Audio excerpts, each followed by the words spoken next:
Thank you very much. Yeah. And I'm impressed with myself that I remember your name because I hear the word Dave with wave Yeah. and Farrow, so I think of the Farrow waving. Because normally I would never remember a name for even a second. Mhm. So yeah, I did learn something today. Excellent. And speaking of names, I have a big problem in the real estate company that I work for. There's several people with the same first name, Yeah. Barbara, and I'm trying to make a connection with my last name, which is kind of weird, hard to pronounce. What's your last name? Grumet. Grumet. Okay. And I was trying to figure out how to connect it with what you talked about for branding. Yeah. What symbol or what do you hear when you hear of that last name?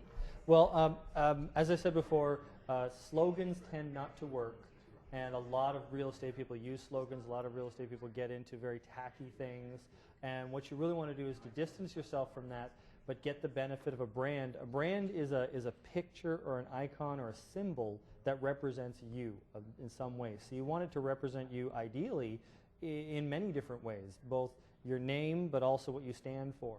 So for Grumet, the first thing that I think of is the word groom, as in to be well groomed. You know, like you'd groom a prize horse.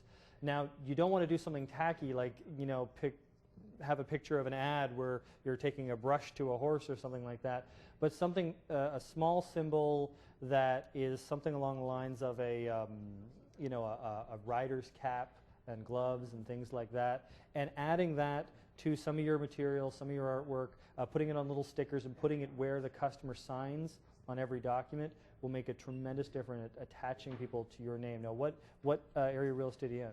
Well, that actually gives me some good ideas. If I specialize in country executive homes, so you're saying that I could use the symbol, for example, the thoroughbred horse to tie in the English riding, well-groomed kind of theme? You know, well-groomed or grooming can have to do with horses. It could also have to do with like a top hat and cane. You know, there's a lot of clip art with that sort of theme on it. But obviously, yeah, if you're doing country estates, very high-end market, you probably want to go with something like a rider's cap or something like that, because that will resonate with people in real time. They'll know what that is and they'll know what it represents. It represents a lot of, you know, good breeding and all these other things that are very important to people in that area. Actually, that gives me another idea. The top hat and cane, would that work? My hobby is ballroom dancing. Oh, okay. And some people call me the dance lady. Oh, yeah? So I could almost use the top hat and tails kind of. Absolutely. If you really want to try to capture that 10 to 15% of sales that everyone in the industry is losing every day because people don't remember their name. So you want to be able to put yourself in the customer's situation where they're calling the office, they remember what office it is, but they don't remember the person's name. If they want to call you the dancing lady, as long as the receptionist knows that nickname, then it'll get to you and you'll get the sale. I don't care if people call me the memory guy, as long as they get on the phone and call me. You know what I mean?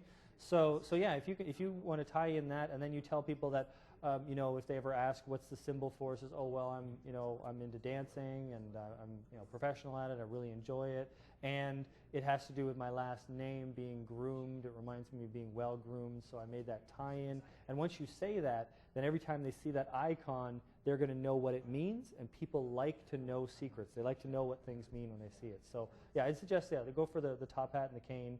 Something like that would be very good for you, and make it into a small icon. Put it on everything: cards, advertisement, little stickers, magnets, whatever you can, and explain it to people, even if they don't ask, because you'll really be thankful when these people are looking for you 6 weeks from now and they can't remember your name.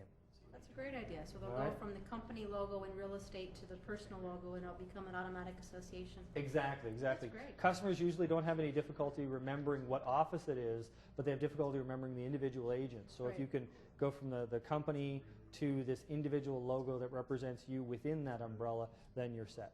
Okay, that's great. Good ideas. All right, good luck. I enjoyed the course. Take care.